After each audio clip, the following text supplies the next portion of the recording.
Zakir Naik is wanted in India. Wherever he goes, those people will take due action. Doctor Zakir নায়েকের বাংলাদেশ সফর বাতিল, ভারতের কৌশলে ব্যর্থ ডক্টর ইউনূস। বাংলাদেশে ডক্টর জাকির নায়েকের আগমন নিয়ে চলছিল ব্যাপক আলোচনা, উত্তেজনা ও প্রস্তুতি। ধর্মপ্রাণ মানুষ থেকে শুরু করে সাধারণ জনতা সবাই অপেক্ষায় ছিলেন এই খ্যাতনামা ইসলামিক বক্তার মুখ থেকে সরাসরি সত্যের বাণী শুনতে। কিন্তু হঠাৎ করেই খবর আসে জাকির নায়েকের বাংলাদেশ সফর বাতিল করা হয়েছে। কিন্তু কেন? এর পেছনে কি ভারতের কূটনৈতিক চাপ? আর এতে কিভাবে ব্যর্থতার মুখে পড়লেন ডক্টর ইউনূস?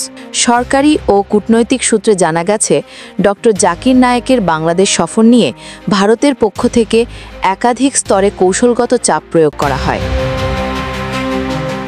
ভারত দীর্ঘদিন ধরেই নায়েককে বিতর্কিত ধর্মীয় বক্তা হিসেবে তুলে ধরছে, বিশেষ করে তাদের অভ্যন্তরীণ রাজনীতির কারণে। বাংলাদেশে নায়েকের আগমনকে তারা দেখছিল এক ধরনের প্রভাব বিস্তারের আশঙ্কা হিসেবে। ফলে দিল্লির পক্ষ থেকে ঢাকা ও বিভিন্ন আন্তর্জাতিক সংস্থায় নানা রকম উদ্বেগ প্রকাশ করা হয়। অন্যদিকে বাংলাদেশের নোবেলজয়ী অর্থনীতিবিদ ও বর্তমান জাতীয় উপদেষ্টা পরিষদের মুখ্য ব্যক্তি ডক্টর মোহাম্মদ ইউনূস, যিনি সাম্প্রতিক রাজনৈতিক পরিস্থিতিতে আন্তর্জাতিক সমর্থন পেতে চাচ্ছেন, তিনি ভারতের সঙ্গে সম্পর্ক বজায় রাখতে সচেষ্ট ছিলেন। কিন্তু ভারতের কূটনৈতিক কৌশল এতটাই প্রভাব বিস্তার করেছে যে শেষ পর্যন্ত বাংলাদেশে জাকির নায়েকের সফর বাতিল হয়, যা জনগণের মধ্যে ব্যাপক হতাশার জন্ম দিয়েছে। বিশ্লেষকরা মনে করেন, ডক্টর ইউনূস চেষ্টা করেছিলেন ভারতের সাথে সমঝোতার মাধ্যমে ভারসাম্য বজায় রাখতে, কিন্তু এ ঘটনায় তিনি ভারতের প্রভাবের কাছে নতি স্বীকার করেছেন বলেই মন্তব্য করছেন অনেকে। এই ঘটনার ফলে একদিকে দেশের ধর্মীয় জনগোষ্ঠীর মধ্যে ক্ষোভ সৃষ্টি হয়েছে, অন্যদিকে রাজনৈতিকভাবে ভারতের প্রতি নির্ভরশীলতা নিয়ে নতুন প্রশ্ন উঠেছে।